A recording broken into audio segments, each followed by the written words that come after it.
On the second Sunday of Advent, we lit the candle of peace. Lighting this candle during Advent, which is a time of waiting, is really an admission that the peace we are seeking is different from and more than the kind of peace the world seeks. But what is this peace, and where does it come from? Hello, I'm Stuart Baskin, pastor of First Presbyterian Church of Tyler, Texas. We all know the speech that Jesus gives to his disciples during the Last Supper, as the Gospel of John records it anyway. It's a lengthy discourse on the meaning of love. We read this passage during Holy Week each year, and its distinctive phrases and cadences wash over us and take us into a sort of dreamscape, a different world from the one we inhabit, without ever leaving home. But there is a particular portion of this passage that strikes me as particularly relevant in our consideration of peace. In the discourse, Jesus says, "I have said these things to you while I am still with you, but the Advocate, the Holy Spirit whom the Father will send in my name, will teach you everything and remind you of all that I have said to you. Peace I leave with you, my peace I give to you. I do not give to you as the world gives. Do not let your hearts be troubled, and do not let them be afraid." I read this passage now in spite of the fact that it is classically a Holy Week text, since it talks about the nature of the peace Christ brings. In this short snippet, we find out only that the peace he brings is different from the peace the world gives. And that's an important thing to know. But how is his peace different? What peace does he bring? What is the peace that the world gives? The rest of the week, I'll try to tackle the question of the peace Christ brings. But for now, it's worth considering the peace the world tries to give us.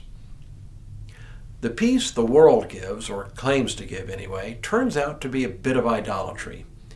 It is filled with false hope, and the peace that the world brings is the false notion that we can find peace through the satisfaction of our own personal wishes and desires.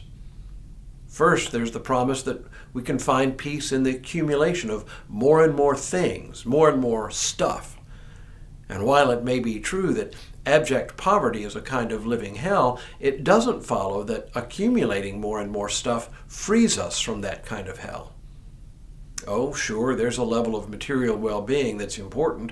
We need the basics of food, clothing, and shelter, and that's why we seek them for other people, especially at Christmas time.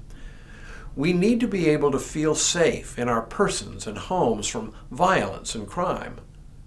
But past a certain point, the accumulation of stuff provides diminishing returns in terms of a sense of happiness and well-being.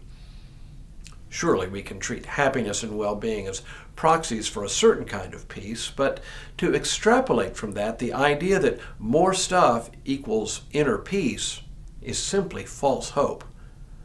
But that is exactly what the world tells us.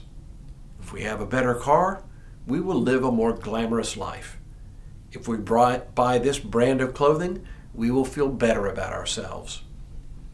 The constant drumbeat of commercial messaging tends to create a belief that more equals better. But this is false hope, leading not to a greater sense of peace, but to a greater sense of hollowness.